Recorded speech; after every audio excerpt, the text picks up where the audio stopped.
Hi guys, welcome back to another video of our new channel Commerce Champion. So बालकों, सबसे पहले तो economics की बारी आ चुकी है और आज हम लोग शुरुआत कर रहे हैं with all formulas of national income. तो नेशनल इनकम में जितने भी फॉर्मूले सीधे टेढ़े मेढ़े वो सारे फॉर्मूले आज हम इस वीडियो के अंदर कवर कर रहे हैं और इस वीडियो को 2-3 बार घुमा फिरा के देख लेना क्योंकि सारे फॉर्मूले इसी के अंदर होंगे। चलिए शुरू करते हैं विद बेसिक एग्रीगेट्स, फिर नेशनल इनकम के तीनों मेथड्स के ऊपर बात करेंगे। तो सबसे पहले जो बेसिक एग्रीगेट आता है वो आता है बेटा आपका ग्रॉस वैल्यू का। किसका? ग्रॉस वैल्यू का। तो अगर आपको किसी भी चीज की ग्रॉस वैल्यू पता हो और आपको निकालनी हो उसकी नेट वैल्यू, तो आप इसमें से क्या कर देंगे बालक? इसमें से आप माइनस कर देंगे डेप्रिसिएशन को, और अगर नेट वैल्यू पता है और आपको निकालनी है ग्रॉस वैल्यू तो आप इसमें ऐड कर देंगे डेप्रिसिएशन को। डेप्रिसिएशन के 2-3 नाम होते हैं बेसिक, एक तो depreciation capital, consumption allowance, consumption of fix capital. ठीक है, ऐसे बहुत सारे नाम है जो कि आप डेप्रिसिएशन के यूज कर सकते हैं, किसी भी नाम से आ सकता है। दूसरा होता है बेटा मार्केट प्राइस और फैक्टर कॉस्ट। ठीक है, अगर आपको मार्केट प्राइस से फैक्टर कॉस्ट पे जाना है तो आपको एनआईटी को माइनस करना पड़ेगा, और फैक्टर कॉस्ट से मार्केट प्राइस पे जाना है तो आपको एनआईटी को जोड़ना पड़ेगा। एनआईटी का मतलब क्या है? एनआईटी का मतलब होता है नेट इनडायरेक्ट टैक्स। क्या होता है? Net indirect tax. इसका मतलब क्या है? Indirect tax minus subsidies. ठीक है जी, तो ये दूसरा फॉर्मूला है फैक्टर कॉस्ट और मार्केट प्राइस को कैलकुलेट करने का। तीसरा जो आता है वो आता है आपका डोमेस्टिक से नेशनल पता करने का। अगर आपको डोमेस्टिक यानी भारत के अंदर की चीजों के बारे में पता हो और आपको निकालना हो नेशनल इंडियंस के बारे में जो इंडिया के बाहर भी है, तो आपको इसमें ऐड करना पड़ता है एनएफआईए। एनएफआईए का फुल फॉर्म होता है बेटा net factor income from abroad. ठीक है जी, नेट मतलब सबका कैलकुलेशन, और अगर नेशनल से डोमेस्टिक से उल्टा आना हो, नेशनल से डोमेस्टिक पे आना हो, तो हम एनएफआईए को क्या कर देंगे? माइनस कर देंगे। ठीक है, और एक चीज और देखना, एनएफआईए के खुद का भी फॉर्मूला होता है। एनएफआईए का फॉर्मूला होता है factor income received from abroad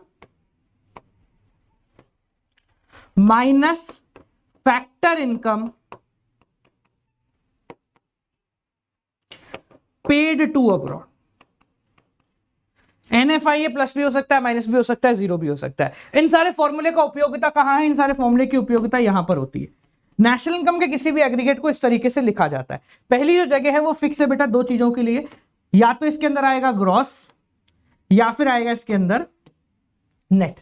दूसरी जो जगह है वो फिक्स है बेटा दो चीजों के लिए, या तो इसके अंदर आएगा डोमेस्टिक या फिर आएगा नेशनल। तीसरी जगह एक ही चीज के लिए फिक्स है जिसको हम कहते हैं प्रोडक्ट, और चौथी जगह अगेन दो चीजों के लिए बची हुई है, वो है या तो फैक्टर कॉस्ट या फिर मार्केट प्राइस। ठीक है, तो अगर हम कोई भी एग्रीगेट नेशनल इनकम का पढ़ते हैं, फॉर एग्जांपल मान लो जीडीपी, तो आप इसको क्या बोलते हो बेटा? Gross domestic product. क्यों बोलते हैं? इस लॉजिक की वजह से, पहले पे जी है मतलब ग्रॉस है, दूसरे पे डी है मतलब डोमेस्टिक है, टी मतलब प्रोडक्ट, और आगे मैं लिख देता हूं मार्केट प्राइस या फैक्टर कॉस्ट, कि gross domestic product at market price या gross domestic product at factor cost. ठीक है, ये बेसिक एग्रीगेट्स है नेशनल इनकम के जिसकी मदद से हम लोग नेशनल इनकम तक पहुंचते हैं। पर बात आती है कि यहां तक कैसे पहुंचते हैं। ठीक है, तो उसके लिए नेशनल इनकम के 3 फॉर्मूले आते हैं। कौन कौन से फॉर्मूले? Value added method, income method और एक्सपेंडिचर मेथड के बारे में बात कर रहे हैं। ठीक है, तो सबसे पहले अगर अपन बात करते हैं वैल्यू एडेड मेथड, तो इसके बहुत सारे नाम है। इन्वेंट्री मेथड भी कहते हैं, इंडस्ट्रियल ओरिजिन के मेथड भी कहते हैं। ठीक है, और इसको निकालते कैसे? इसको निकालने का फॉर्मूला होता है बेटा, आपको निकालना पड़ता है वैल्यू एडेड। ठीक है, और वैल्यू एडेड निकलता है value of output minus intermediate consumption. क्या बोला मैंने? Value of output minus intermediate consumption. Now value of output ये क्या चीज है? ये होता है बेटा कितने में आपने बेचा। So it could also be treated as sales plus change in stock. सारा सामान नहीं बिकेगा तो जो नहीं बिका हम उसको चेंज इन स्टॉक के फॉर्मेट में यहां पर लिख देंगे। हाँ, ऐसा हो सकता है क्वेश्चन में आपको सेल्स भी ना मिले, तो उस पर्टिकुलर कंडीशन में प्राइस इनटू क्वांटिटी कीजिए, आपको सेल्स मिल जाएगा, और सेल्स में चेंज इन स्टॉक को ऐड कर दीजिए, आपका काम हो जाएगा। ठीक है, ये भी हो सकता है इसकी जगह आपको दूसरी चीज मिल जाए, क्या? जिसको हम कहते हैं डोमेस्टिक सेल्स। तो डोमेस्टिक सेल्स का मतलब क्या होता है बेटा? डोमेस्टिक सेल्स मतलब इंडिया के अंदर की सेल्स। तो आपको कुछ नहीं करना, बाहर की सेल्स को और काउंट कर लेना है। ठीक है, तो इसमें हम एक्सपोर्ट्स को जोड़ देंगे, तो ये हो गई पूरे भारत की और भारत के लोगों की सेल्स, सारी की सारी सेल्स हो गई। अब इसमें नॉर्मली चेंज इन स्टॉक आप जोड़ दीजिए। इसको इन्वेंट्री इन्वेस्टमेंट भी कहते हैं, ये ध्यान रखना चेंज इन स्टॉक को, तो क्वेश्चन में पूछा जाए इन्वेंट्री इन्वेस्टमेंट तो ये सेम ही बात है। ठीक है जी। इंटरमीडिएट कंजम्पशन, रॉ मटेरियल कितना कंज्यूम करा है, तो अगर आपको क्वेश्चन में कहीं रॉ मटेरियल दिख रहा है तो वो इंटरमीडिएट कंजम्पशन की तरह ट्रीट होगा। ठीक है, रॉ मटेरियल इंटरमीडिएट कंजम्पशन की तरह ट्रीट होगा। इसका भी एक फॉर्मूला हो जाता है कि अगर जस्ट इन केस आपको डोमेस्टिक कंजम्पशन गिवन है, ठीक है, मतलब इंडिया के अंदर से कितना रॉ मटेरियल खरीदा, तो बाहर के रॉ मटेरियल को आप इसके अंदर ऐड कर दीजिए, यानी कि आप इंपोर्ट्स को ऐड कर दीजिए, आपका काम यहां पर निकलकर बाहर आ जाए। ठीक है, एक बार ये सारे फॉर्मूले देख लो। इससे हमको क्या आता है, वैल्यू एडेड। अगर क्वेश्चन में मान लो एक इंडस्ट्री है, दो इंडस्ट्री है, तीन इंडस्ट्री है, तो तीनों इंडस्ट्री का वैल्यू एडेड निकालना पड़ेगा। एक ही इंडस्ट्री है तो एक ही वैल्यू एडेड निकालना पड़ेगा। ठीक है, जब अगर तीन है तो तीनों को जोड़ दो, एक है तो वही एक, उसको हम कहते हैं gross value added at market price. क्या कहते हैं इसको, gross value added at market price. समझना, अगर क्वेश्चन में एक ही इंडस्ट्री है, भाई कुछ नहीं दे रहे, मैंने आपको directly value of output intermediate consumption given है, तो आप इसमें से इसको माइनस कर दो, आपके पास ग्रॉस वैल्यू एडेड आ गया। पर अगर दो इंडस्ट्री, भाई इंडस्ट्री नंबर 1 का दे रखा है, 2 का दे रखा है, 3 का दे रखा है, तो तीनों को जोड़ोगे तब आपका ग्रॉस वैल्यू एडेड आएगा, जिसको हम GVAMP बोलते हैं। शॉर्ट फॉर्म देखो, GVAMP, और इसको हमारी भाषा के अंदर GDPMP भी बोला जाता है। क्या बोला जाता है, GDPMP। समझ में आ गया। भारत के अंदर जो नेशनल इनकम कैलकुलेट होती है वो होती है बेटा ये, national income is equal to NNPFC। क्या होती है, NNPFC, यानी net national product at factor cost. ठीक है जी। तो यहां पर जो है ना GDPMP तक तो हम पहुंच गए, कैसे, इसको इसमें से माइनस करके। पर NNPFC तक कैसे पहुंचेंगे, बड़ा आसान है। देखो, अगर हमें पहुंचना है NNPFC पर, FC है ना, हाँ, NNPFC तक, कहां से, GDPMP से। तो देखो कैसे पहुंचेंगे, चेंज करना हमने पिछली स्लाइड में सीखा है। ये रहा, ग्रॉस से नेट पे कैसे आते हैं, मार्केट प्राइस से फैक्टर कॉस्ट, डोमेस्टिक से कैसे आते हैं, ये हमने पिछली स्लाइड में देख लिया। तो आप हैं अभी ग्रॉस पे, आपको पहुंचना है नेट पे। क्वालिटी बढ़ा लेना अगर नहीं दिख रहा हो तो ग्रॉस से नेट के लिए माइनस डेप्रिसिएशन कर दीजिए। ये है D, ये है N। डोमेस्टिक से नेशनल के लिए हम NFIA को जोड़ देंगे। ठीक है, और PP तो सेम है, मार्केट प्राइस से फैक्टर कॉस्ट, हमें यहां आना है, यहां से यहां जाना है, जो पता है उसमें बदलाव करके ये चीज लाएंगे। मार्केट प्राइस से फैक्टर कॉस्ट के लिए माइनस NIT आप कर दीजिए, आपका उत्तर आ जाएगा, नेशनल इनकम कैलकुलेट हो जाएगा। This is the first formula of calculating national income. सबको क्लियर हो गया तो हाँ बोल दो, बहुत बढ़िया बेटा। ठीक है जी, कमेंट सेक्शन में बताना मुझे किसी और चीज की वीडियो चाहिए। अच्छा, एक बात ध्यान रखना, आज शाम को हम लोग मैक्रो इकोनॉमिक्स को पूरा कवर कर रहे हैं, complete macro economics in one shot. Commerce champion available, description में लिंक है, जाके फटाफट से लाइक ठोकिए। अगला मेथड होता है बेटा तुम्हारा इनकम मेथड। लोगों की कमाई के थ्रू हम नेशनल इनकम निकालते हैं। इस मेथड के थ्रू NDPFC का एग्रीगेट आता है, मतलब जैसे इस मेथड के थ्रू तुम्हारा क्या कैलकुलेट हुआ था, GDPMP। इस मेथड के थ्रू तुम्हारा क्या कैलकुलेट होता है, NDPFC। ठीक है, तो कैसे निकालते हैं भाई, लोगों की इनकम को जोड़ दो। तो इनकम में सबसे पहले आता है compensation to employees, compensation to employees. ठीक है, या ऑफ एम्प्लॉइज ले लो, एक ही बात है। ठीक है ना, यानी लोगों ने तनख्वाह से कितना कमाया। ठीक है, इसके भी 3 पार्ट है, wages and salary in cash, wages and salary in cash, यानी कैश में कितनी तनख्वाह मिली है लोगों को। Wages and salary in kind, मतलब कुछ प्रीक्वेंसेस मिले, यानी कोई घर मिला है, कोई टेलीफोन का बिल फ्री हुआ है, या जो भी है वो सब इसके अंदर काउंट होगा। और तीसरा होता है employer contribution to social security scheme. क्या होता है बेटा, employers contribution to social security scheme, यानी कि तुम्हारा जो PF वगैरह कटता है ना, वो तीनों को जोड़ दो तो तुम्हारा आ जाएगा कंपनसेशन ऑफ एम्प्लॉइज या कंपनसेशन टू एम्प्लॉइज। ठीक है, इसमें आपको 3-4 चीजें और जोड़नी होती है, रेंट, रॉयल्टी, इंटरेस्ट, प्रॉफिट और mixed income, MY, mixed income. ठीक है, मैं इसको ऐसे लिख रहा हूं, मिक्स्ड इनकम। इन सब में कोई एग्रीगेट नहीं होता, मतलब किसी का कोई डिफरेंशिएशन नहीं होता। जैसे कंपनसेशन एम्प्लॉइज में 3 पार्ट है, इन सबको ये आपको डायरेक्टली मिलेंगे। बस प्रॉफिट है जो कि आपको डायरेक्टली हो सकता है ना मिले। तो प्रॉफिट किस तरीके से मिलेगा, प्रॉफिट आपको मिलेगा रिटेन अर्निंग, या फिर सेविंग ऑफ प्राइवेट सेक्टर, इस तरीके से मिल सकता है। ठीक है, इसके अलावा कॉर्पोरेट टैक्स और डिविडेंड।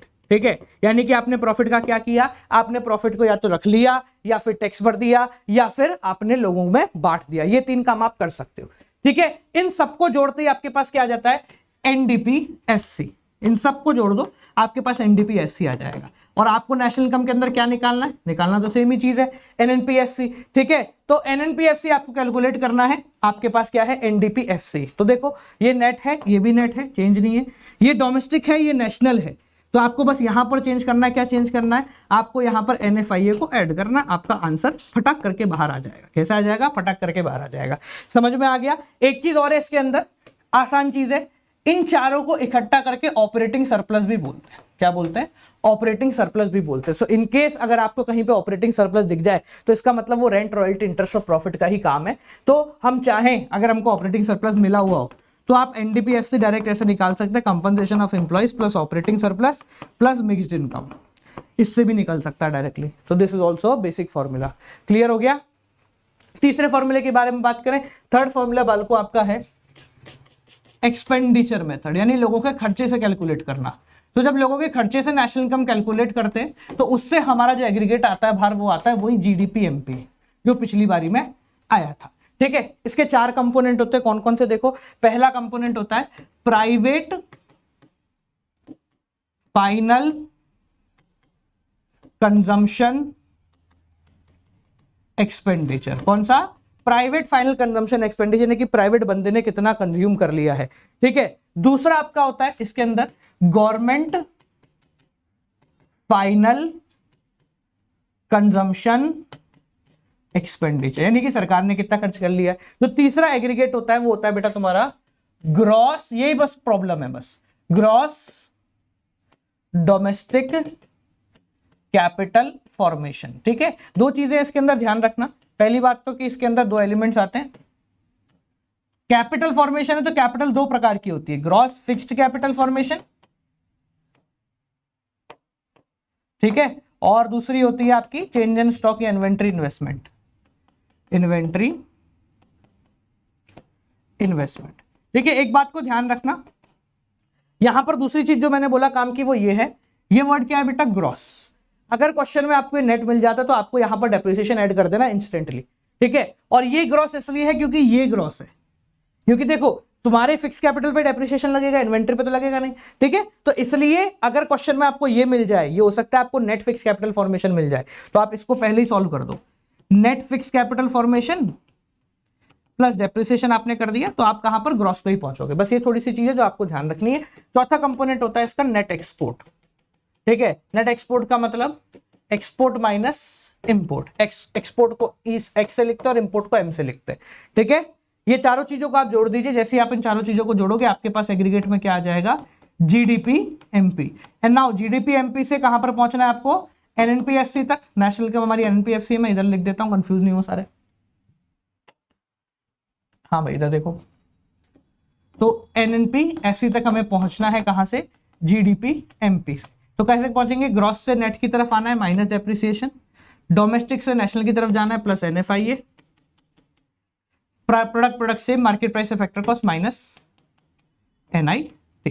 ठीक है जी, क्लियर हो गया सबको एवरीवन, फटाफट बोलो। तीनों के तीनों फॉर्मूला हमने यहां पर कवर कर लिए, एग्रीगेट भी कवर कर लिया। एक तुम्हारा जीडीपी डिफ्लेटर का फॉर्मूला ज्यादा काम का नहीं है, पर लिख लो यार एक बार, ठीक है ना। ऑल्दो हट गया है पर फिर भी कहीं ना कहीं तुम इसको इस्तेमाल कर सकते हो, जिसके थ्रू हम आंसर निकाल लेंगे। ठीक है, वो है तुम्हारा nominal GDP upon real GDP into 100। ठीक है, ऑल्दो ज्यादा काम का नहीं है पर फिर भी तुम इसको कुछ पॉइंट्स के अंदर यूज कर सकते हो। ठीक है, जैसे जीडीपी एंड वेलफेयर वाले पॉइंट के अंदर इसको फॉर्मूले को इस्तेमाल करके हम इजीली उत्तर निकाल सकते हैं। ठीक है, सो बालको ये हो गए तुम्हारे सारे के सारे फॉर्मूले। तो इन सारे फॉर्मूले को ध्यान से पकड़ना। आज शाम को हम लोग ले रहे हैं macro economics in one shot,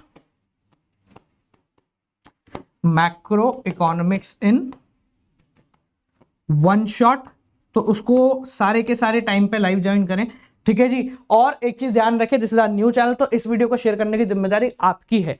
ठीक है जी, क्योंकि इसकी शेयरिंग आपके हाथों।